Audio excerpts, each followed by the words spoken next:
Okay, I am not a fabric softener or expert, but I think I gotta keep cutting it the way I was cutting it.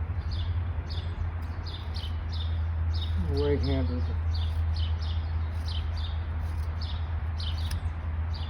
Yeah, I know there's those people who just go like that and they cut it. I don't want to try because I'll probably go to the other side of the canvas and try that another day.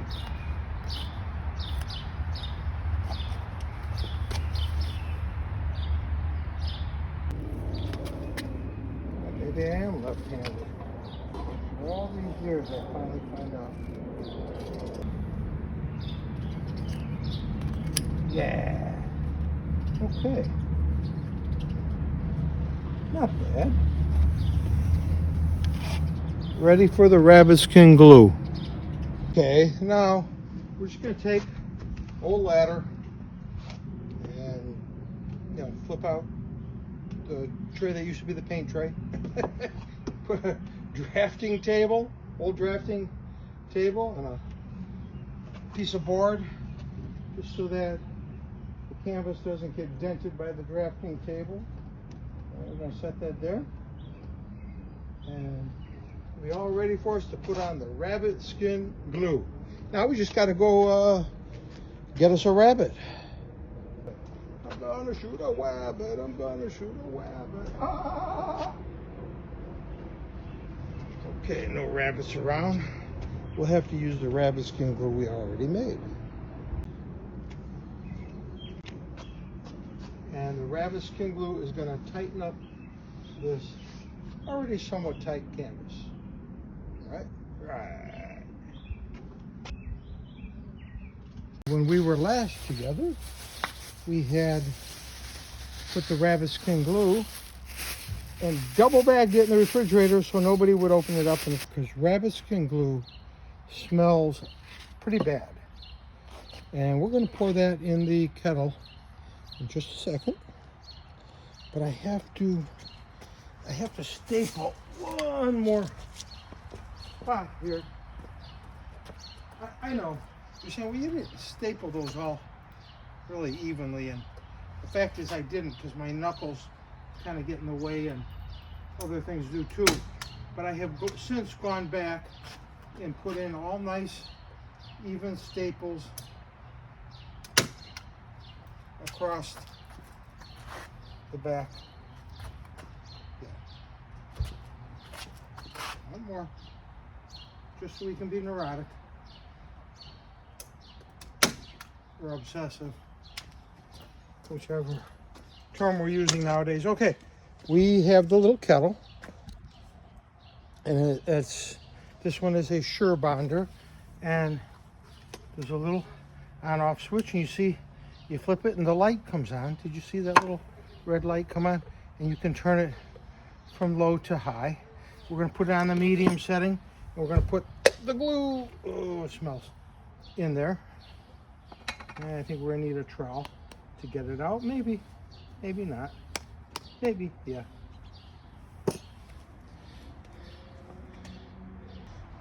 I could probably actually heat the jar in here, just setting it in here.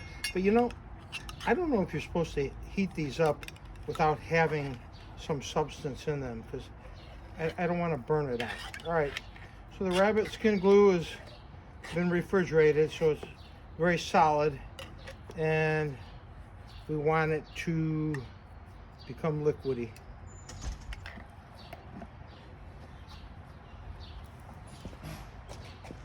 So we'll go make a pot of coffee while that happens. I think you can see that the rabbit skin glue is starting to get a little bit liquefied, and pretty soon we'll be painting it on there. I have some cheapo brushes, but I also have a good quality brush in case I have to use it. I hope I don't. I would rather use the cheapo brushes because they'll be disposed of, but if they shed too much hair, I'm going to have to use the good brush. So, and there's our big Noah's Ark canvas.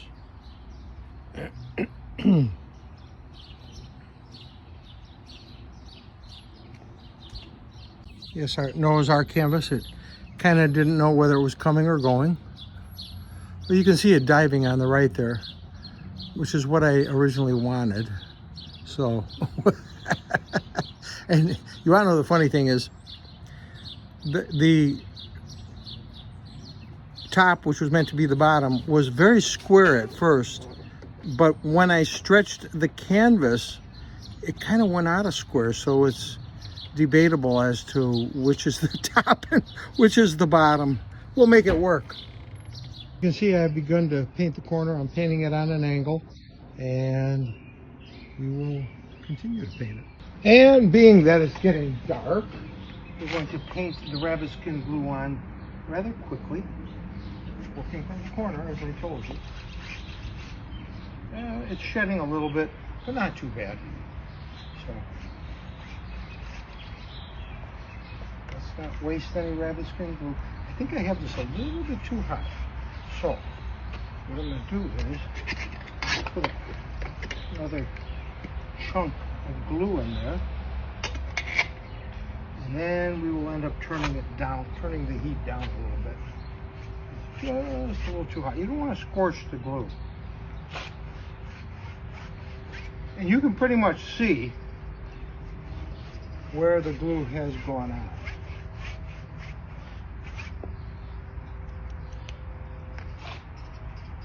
Yeah, we're going to hit the rails on the top. Don't worry. We'll get those. We just want to make sure we've got enough glue for the face of the canvas. But we will get there. Yes, indeed. Yes, indeed.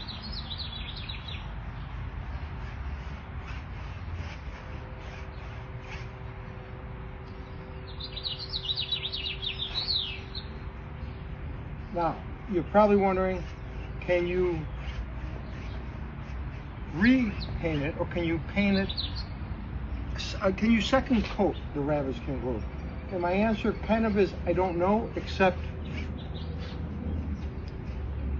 I believe that there are people who have restretched canvases. I know that there was one artist who restretched one of Van Gogh's canvases and filled in the spaces where they had exposed canvas by stretching it. So I'm guessing that there was some additional preparational work that had to be done to the canvas for that to happen. I don't remember the name of the artist who did. I think it was actually a rather famous artist. I'll look into that for you.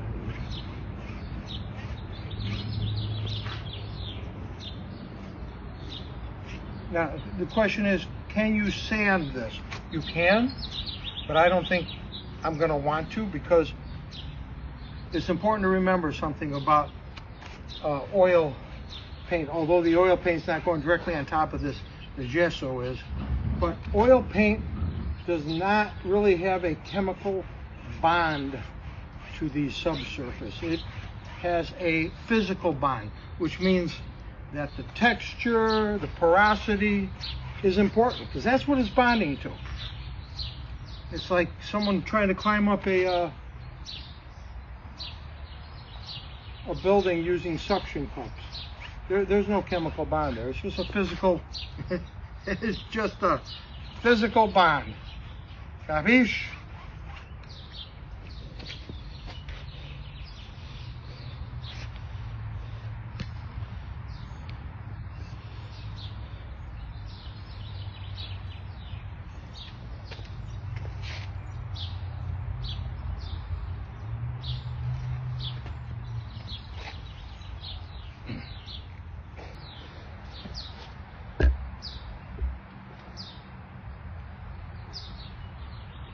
Okay, try to let you see it from this angle.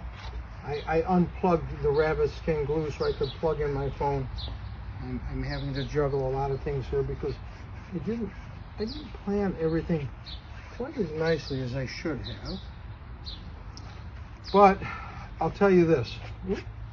See, it's shedding. It's not the worst thing in the world, but if you're neurotic or obsessive about things, then it gets bad. Okay. You know, they found grasshoppers inside of some of Van Gogh's painting in the under the oil, under the paint. So I don't think we're going to have any grasshoppers here. Unfortunately, a rabbit. But I'm thinking of hanging this painting out in the garden just to discourage any rabbits from. See what happens to rabbits that raid my garden? Okay. It's happening. It's happening.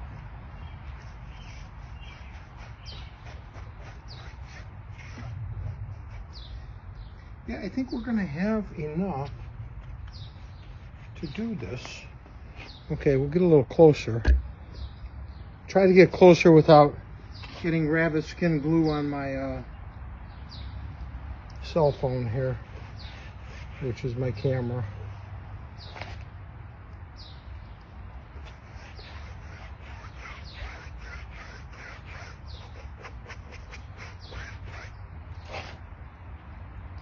And this will, from my experience, absolutely tighten up the canvas. Yes, it will.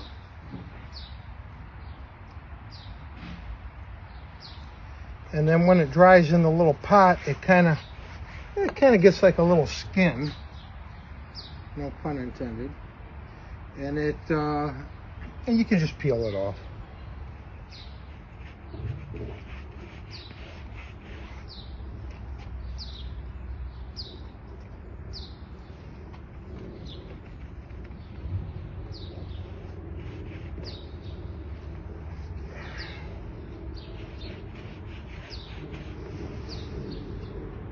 Okay. I'm going to back that off.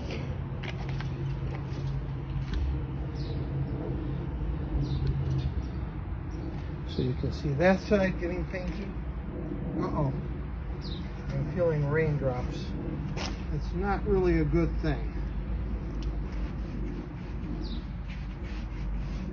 Yeah, the sky is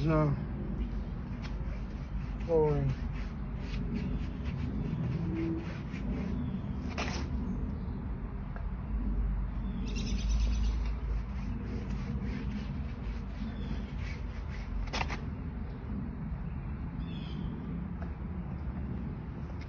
Okay, I gotta heat up another little chunk of glue. That's gonna happen pretty fast.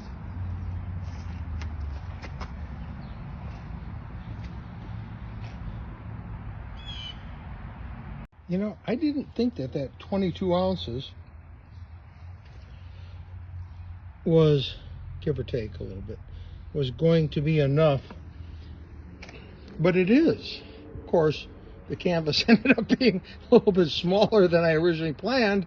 that may have helped matters a little bit. Okay, and now we are at last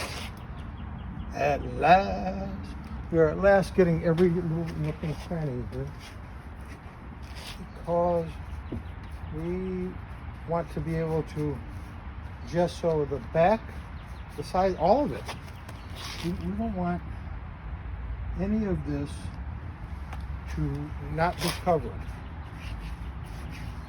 with the rabbit skin glue. We want the whole thing. This pot's getting just a little bit too hot. I gotta turn it down because we don't want to scald and scorch the glue.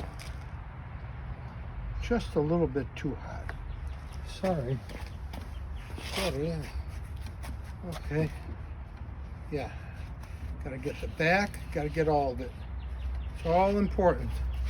The whole thing. And you know, up near the top here, I ended up getting a tiny bit of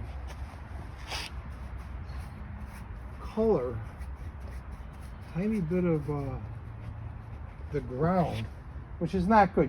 I don't know how I got it, probably from the ladder here that I used to use as an easel. So I tried to rub that out as best I could, because you really don't want that on your canvas, because that can eat up the canvas. So I think I rubbed it out of there pretty good, I hope.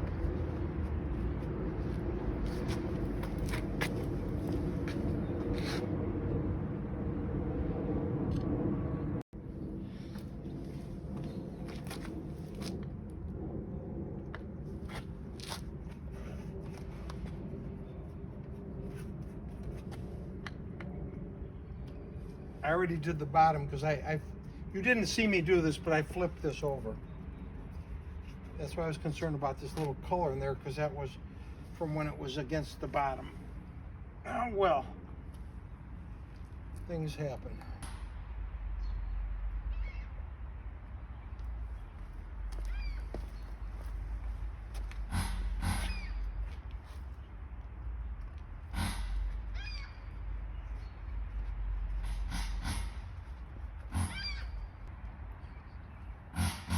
Sounds like a hawk. I think he smells the water. It never fails. Every time I go to make a video, somebody's either got to cut the grass. It can be as quiet as all day, as anything. And then someone decides they have to use a ratchet or cut the grass or...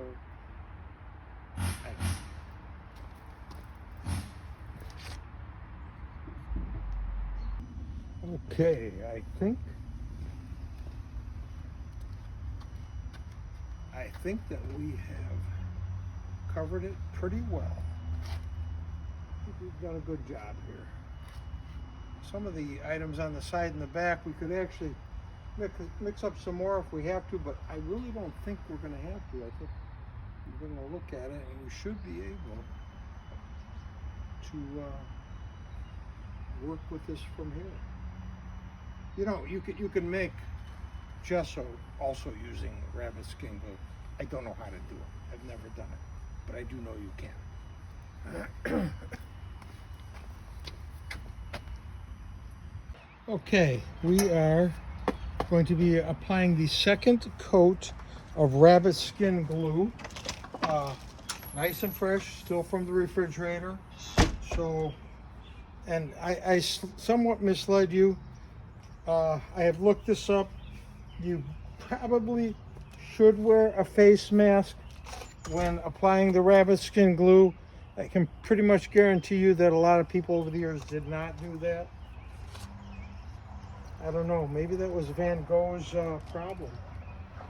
Maybe that's kind of why he occasionally lost it. Okay, we're turning on the little heating pot there. Don't cook anything else in it, you know. I mean, like, don't warm up a stew or anything in there. It's really too shallow to do that anyway. It's only about 1.25 inches deep, if you can see that.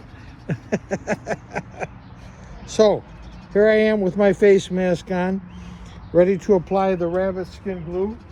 And you can see, they said put the 2 coats on thin. Well, you can see I've got it kind of dribbling here a little bit. So I put it on kind of thin, but it dribbled, and I didn't brush it out real well. But I do not think that's going to be a problem, because I have looked into this, and you can put a second coat on. In fact, you're advised to put a second coat on, and you can put it on within just a few hours. Now, this has been sitting here for about 10 hours, but it's still a little bit tacky wherever it's thick. So you can apply it within a few hours, the second coat, but then you are advised to let it dry for at least 24 hours before you paint it. Well, I'm going to let it dry for longer than that because I'm working on another painting. So we are going, am I recording you? Me? Us? Yes, okay. So, we are going to use a back filler, because I don't know where I put my margin trowel, and I'll find it. I always find them. Okay, and we are scooping the refrigerated rabbit skin glue into the little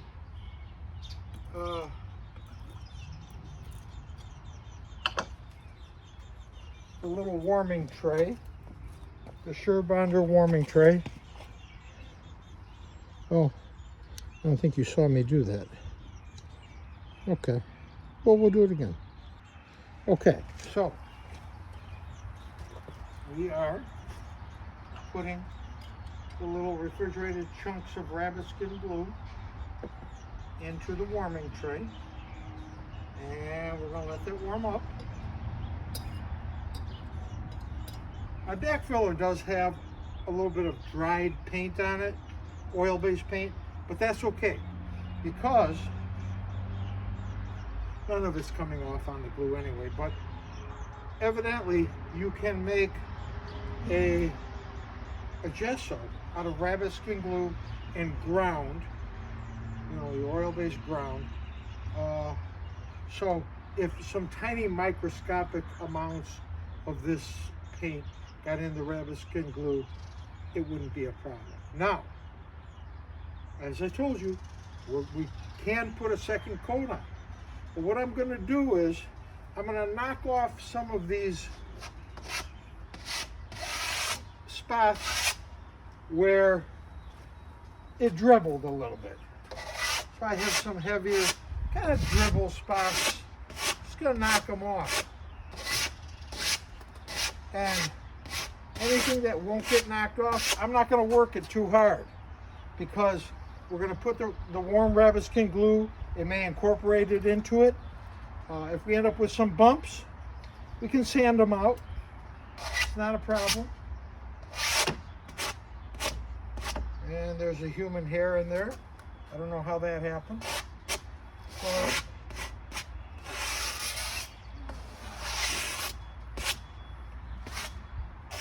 I'm sure it's happened before. Okay. Okay, here we go. We are painting. We're dipping in the rabbit skin glue inside the little warming pot, and we are brushing it on thin for our second coat. And I have the dial, the warming dial, set to about halfway between off and hot. We don't want to start boiling this glue. That you don't want to happen. Okay? So I am brushing this out. I think you can see that. I hope. I'm brushing this out. And this cheapo brush is not shedding, which is a good thing. I should have been wearing this mask yesterday. I wasn't, so I am today. Hopefully you're following me through. Incidentally, the mask recommendation was a recommendation. It wasn't, when I read it, it didn't say this is an absolute must, you will die if you don't do it. It was a recommendation, and so I'm taking it that way.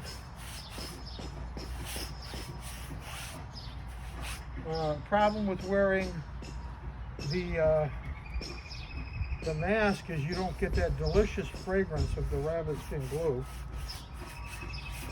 I'm joking. It's not a delicious fragrance. Okay, you can see the little pot that I'm pulling it out of. It's an awful fragrance. It's an awful smell. What I have read is that not all rabbit skin glue is made from rabbit skin. Some is made from other animal hide. So, you know, you remember the old stories of horses when they got old, we're going to go to the glue factory. Well, I think that's kind of the idea that glues can be made from a variety of animal hides, and supposedly the better one are ones that are made, guaranteed to be made from RSG or rabbit skin glue. But you can buy what is supposedly rabbit skin glue RSG that may have sheep, hogs, goats, and supposedly the difference in quality, from what I have read, is that the glue made from hides, from the skin, is much better than if there are hooves and bones in it. The hooves and bones make a lesser quality glue. Okay? That's what I've read. And of course, we all remember reading that certain gelatins that we would consume were made from horses' hooves. And I think there might have been some truth to that. Probably actually good for you because of the calcium, but strange thought anyway. Okay, back to Noah's Ark. So we're preparing a canvas to do Noah's Ark. And if you followed with me, you know that I accidentally, on purpose, made it so that the canvas is tapered to one side, and that is supposed to reflect the length of the huge length of the ark going into the distance. It was kind of an accident, but I liked it, so I'm sticking with it. Now, originally, this was square on the bottom, and I put a square on it, and I doweled it and glued it, and it was square. But I got to tell you, this rabbit skin glue pulls so hard, and I was told that it pulls hard, that it actually was able to somewhat change, without bending or harming the stretchers, it slightly changed the angle so that they are both, the bottom and the top are both tapering together at the same rate, at the same angle. How that happened, I don't know. It's as if the glue on the canvas insisted, no, we are going to pull this so it tapers at exactly the same angle. And it does now. So it doesn't matter at this point which is the top or which is the bottom. Now, I will say when I doweled it, the dowels were pretty tight, but you know, with wood, there's always a little bit of give and take here and there. And this glue, it just pulled it very tight. I'm even told that people, if you apply this rabbit skin glue over a sheet of glass, it will actually break the glass into like even little interesting fragments, but they're solid underneath the glue, but it's like they're broken into even, so it obviously has pretty strong pull to it. And there's no synthetic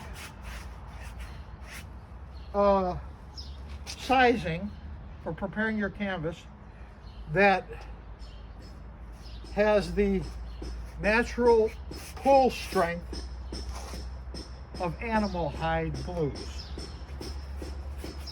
Now, they have a downside, the animal hide glues. They absorb moistures, and if the area is real moist, they absorb the moisture and then they release the moisture, because that's the nature of the animal hide, to dry and release the moisture. And they do this over and over again. So what happens is your painting is microscopically shrinking and expanding. And that's why on a lot of these old, historically old paintings, you will see this little kind of like eggshell cracking in it. I always kind of like that, but actually that is not good for the painting. Okay, I just turned the heater down because I see it's not bubbling, but it's really kind of steaming. So I don't want it to be too hot. Okay, and it starts getting tacky right away here. Okay, so I'm going to put a little bit more of the RSG that came out of the fridge into the pot. Now, back to talking about Noah's Ark. This is important for you to know this.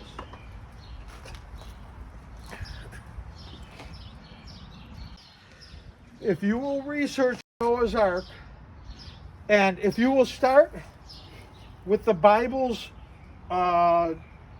description of how old certain people were when they died, and you know, in what year of a certain person's life, a progenitor's life, they were born,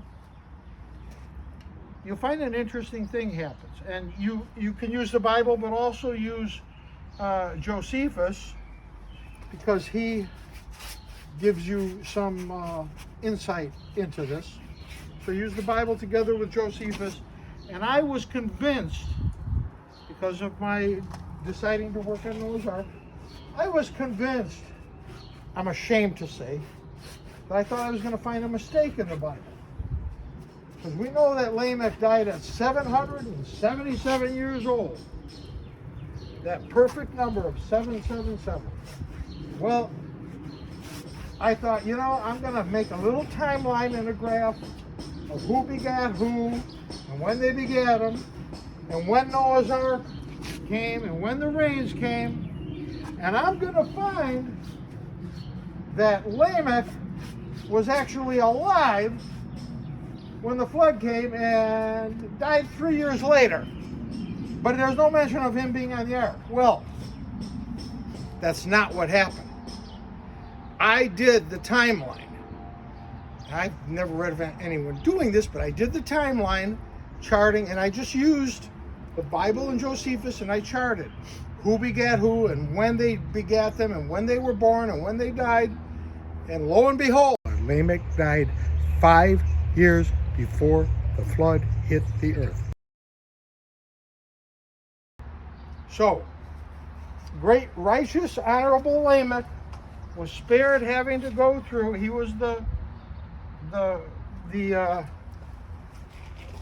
son, I believe, of Methuselah, the father of Noah, and Methuselah, I believe, was the grandfather of Noah. I'll check into that, but I'm pretty sure I'm right about that. Okay, we don't want to start boiling this, so I got to turn this down. All right. And it happens that Lamech died, according to the biblical timeline, Lamech died a year before the flood. So he was spared the flood. He was spared. Okay, I got to turn this way down. It's getting a little too hot. So yes, Lamech was spared. So you will find that the numbers in the Bible are much tighter than anybody would ever lead you to believe. Uh-oh. Not that hair would have been a problem, but I think it would have belonged in there just fine. Okay, now I've got to lift this up a little bit because I got to paint that.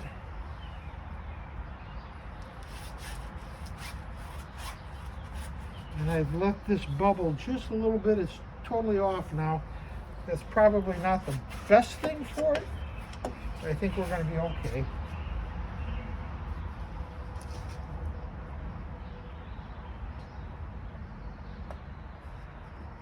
Okay, we go all the way across the top now, because we want the rails, we want the edges that lap over the stretchers, we want them to be covered with the glue too, because that's where moisture can come in. So yes, Lamech died. There's a lot of other numbers that start becoming significant in the whole flood scenario. And I'm going to share those numbers with you. They are numbers that have to do with epiphany and realization. So we got a lot of interesting numbers that are going to come in here. Okay, I got to paint the edges here.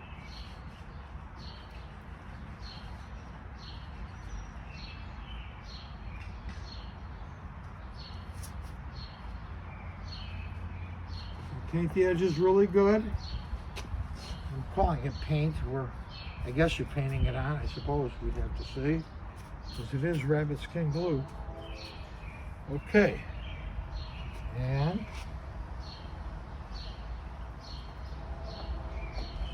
yeah, it did start to bubble just a little bit, and I turned it down because you don't want to boil your rabbit skin glue. You just want it hot and melted.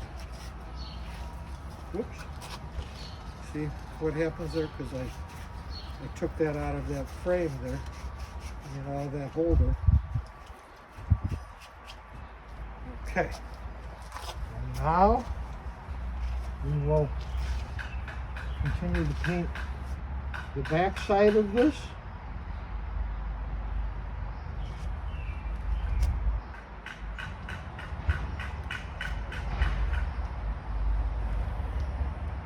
And now I'm gonna flip it upside down with my bare fingers, getting that all over myself. That's okay. Just hoping my fingers don't end up sticking together and someone has to pry me apart. All right, slide that down. These old ladders work really well for this.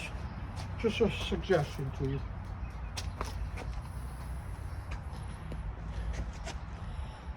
Okay, now that the surface of my patio has been sealed with rabbit skin glue, I don't think any rain or salt is going to hurt it. Okay, so I have taken the face mask off because it's already starting to get tacky. You can see that I have some pretty good coverage here, and I did let it dribble a little bit. I'm going to have to sand that off.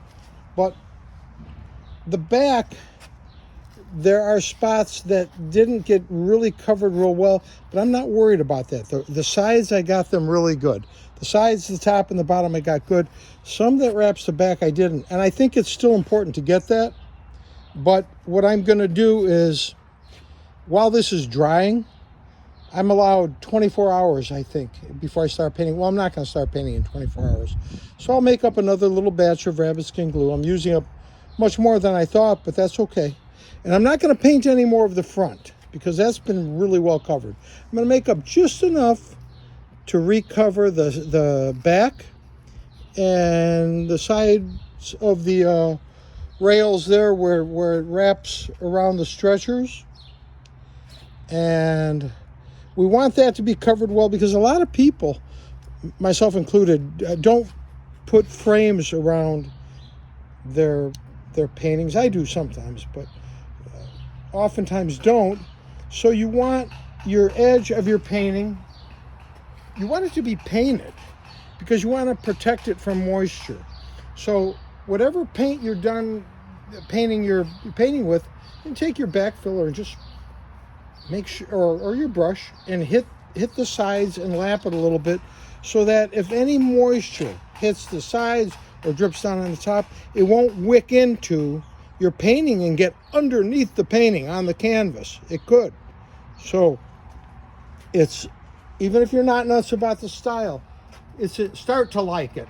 It's important to get the sides and the back not only treated with the rabbit skin glue, but if you're using gesso, with the gesso and with the oil paint. Now, rabbit skin glue is incompatible with latex, so do not use a latex gesso on top of it.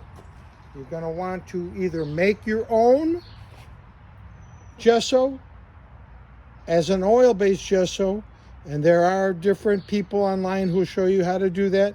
I may do it too and reveal all my mistakes to you, as I always do.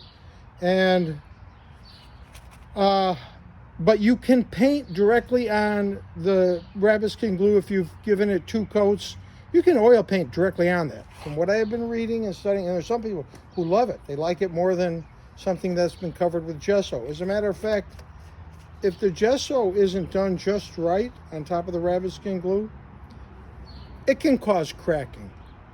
So this painting, I've done others where I've done the rabbit skin glue and then put an oil-based gesso and painted on top of it. I'll show you one of those paintings. But this one, I'm just going to go paint right on top of the rabbit skin glue, and there's nothing I've read yet that indicates that that's a bad thing to do. So if you think otherwise, let me know.